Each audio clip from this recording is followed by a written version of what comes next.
Bonjour, je suis Dr Boiromiak de l'Institut de recherche en sciences de la santé. Je suis chercheur en nutrition. Aujourd'hui, je vais vous parler d'un produit que nous apprécions tous, qui est le zamneh. Le zamneh, de nom scientifique Acacia macrostachya, est appelé zamneh Gawokardga more, Fulicot en dula, Kedi en Ouare en Fulfulde. C'est un arbuste épineux qui pousse partout au Burkina Faso dans la savane et qui est planté comme aire de protection. D'une hauteur de 2 à 8 mètres, son feuillage vert tendre apparaît dès les premières pluies. Ses fleurs blanchâtres, groupées en épis, donnent des fruits aux gousses plates de couleur rouge-brun qui renferment 7 à 8 graines aplaties rondes de couleur brune. Les graines du zamneh à maturité sont bouillies pour être utilisées pour obtenir le zamneh qui est mangé et consommé comme aliment exactement de la même manière que le haricot.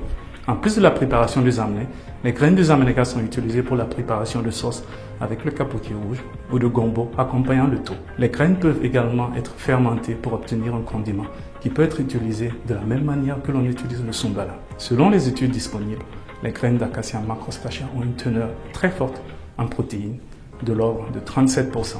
Elles sont riches en fibres alimentaires qui ont des bienfaits pour la santé.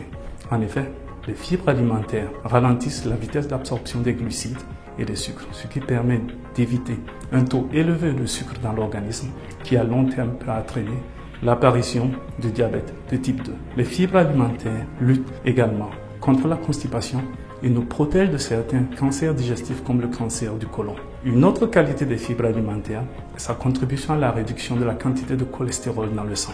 Il faut savoir que les graines d'Acacia macrostachya ou zamneh renferment également de bonnes teneurs en calcium et en phosphore. Le calcium est indispensable à la bonne croissance osseuse chez les enfants et contribue à l'entretien des os chez les adultes. Le phosphore, associé au calcium, assure une bonne densité minérale osseuse et permet ainsi d'assurer la solidité des os et des dents. En pharmacopée, diverses parties du zamneh sont utilisées.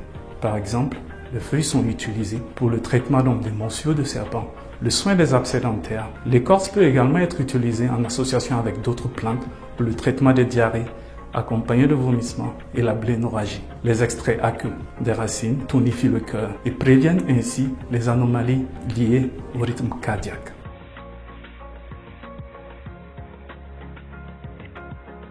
Cette capsule vous a été offerte par SNV et TreeAid dans le cadre du projet Weopani avec l'appui financier de l'Agence suédoise pour le développement international.